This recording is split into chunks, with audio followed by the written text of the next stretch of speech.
Hi, everyone. My name is Lydia Boss, and my pronouns are she, her. I am the program director at Artist Trust, and I am a light-skinned female with brown curly hair. I have on a green sweater, and I'm sitting in front of a white wall. Hi everyone, I'm Anna Tyke. My pronouns are she, her, and I'm the program coordinator here at Artist Trust. I am also a light-skinned female. I have short, kind of straight blonde hair, I'm wearing a purple shirt, and I'm in front of a blurred background. Today we're here to talk with you about some helpful tips when applying for Artist Trust's Art Innovator Award. So let's go ahead and get started. So the Artist Trust Arts Innovator Award, or AIA, recognizes artists who demonstrate innovation in their art practice. This unrestricted award of $25,000 is given annually to two Washington state artists of any discipline who are originating new work, experimenting with new ideas, taking risks, and pushing the boundaries of their fields. There will be 8 award finalists selected by the panel. All 8 AIA finalists will be officially recognized as a cohort and compensated for their involvement in the finalist process. This includes participating in a finalist interview and subsequent prep meeting with other award finalists and Artist Trust program staff. Finalists will still be eligible for other Artist Trust awards in the same calendar year. So this grant, funded by Dale and Leslie Chihuly, we have a panel that works together to select the recipients based on the following criteria. Artistic excellence and innovation within the applicant's field or medium, the advancement of the artist's practice, the artist's continued dedication and exploration of new work, and the background and experience of the artist. All applications are reviewed by one multidisciplinary panel consisting of 5 artists with expertise in a range of artistic disciplines. Panelists review all eligible applications online through Submittable and then meet over 3 days on Zoom to discuss the top scored applicants, review the 8 finalists, and then finally nominate the 2 recipients. Panelists are required to review applications through a lens of racial equity and are encouraged to highlight a range of disciplines and practices, as well as discuss marginalized identities within BIPOC communities. Panelists will be confidential until the award announcement in early June. There are several different application components that make a complete application for the Arts Innovator Award, and we're going to provide you with helpful tips for each one. I know this can look like a lot, but if you approach them one by one, it is definitely manageable. So first off, we have the discipline statement, which should be 50 words or less, the artist biography, which is 150 words or less, or up to 1.5 minutes of audio or video, the innovation statement, which should be 400 words or less, or up to 3 minutes of audio or video, the work samples, the total amount submitted must equal no more than 10. The artist resume, which should be 8 pages or less, and the impact statement, which should be 150 words or less. So first off, the discipline statement really describes your artistic practice. It can be as simple as I am a poet, or it can give more detailed kind of explanation of your practice. You'll also be asked to select a disciplinary category, which you can see detailed above. And for more kind of detailed information about each disciplinary category, you're welcome to check out our guidelines or to look on the grants page of our website. So next is the artist biography, and that's 150 words or less, or up to 1.5 minutes of video or audio recording. And that really tells a story of you as an artist. It provides the details about you and your work, things like where you were born, where you grew up, your training, your career development, accomplishments, and any other information that can't be found elsewhere within the application.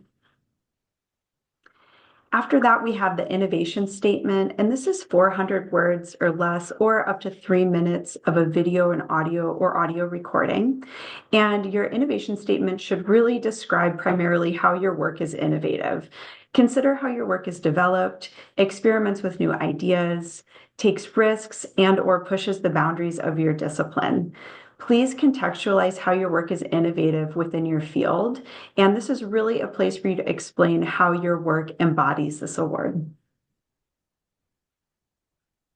And in this application, you do have the option of uploading your biography and or your innovation statement as a video or audio file rather than a written format.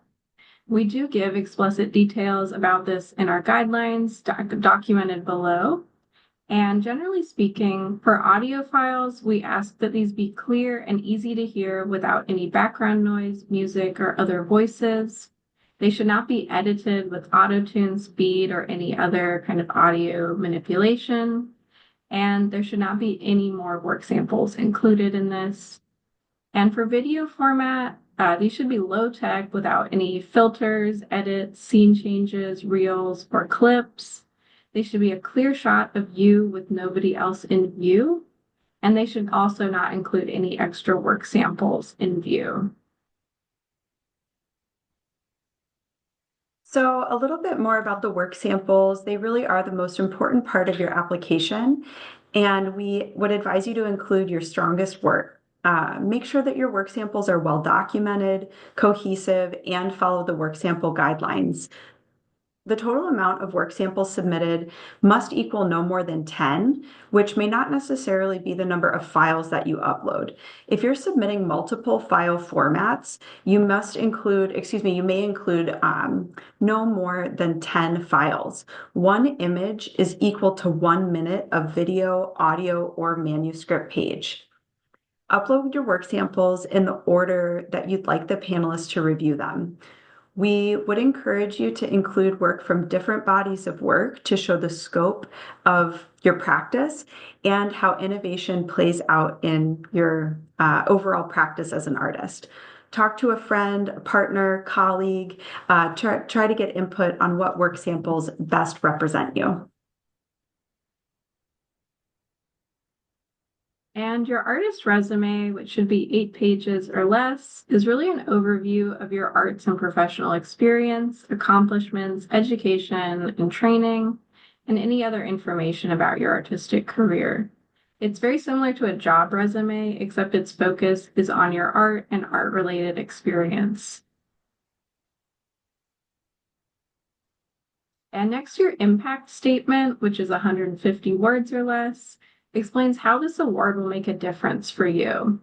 What will this funding and recognition do for you, your work, and your practice, and how will you use this money are great ways to kind of begin drafting this statement.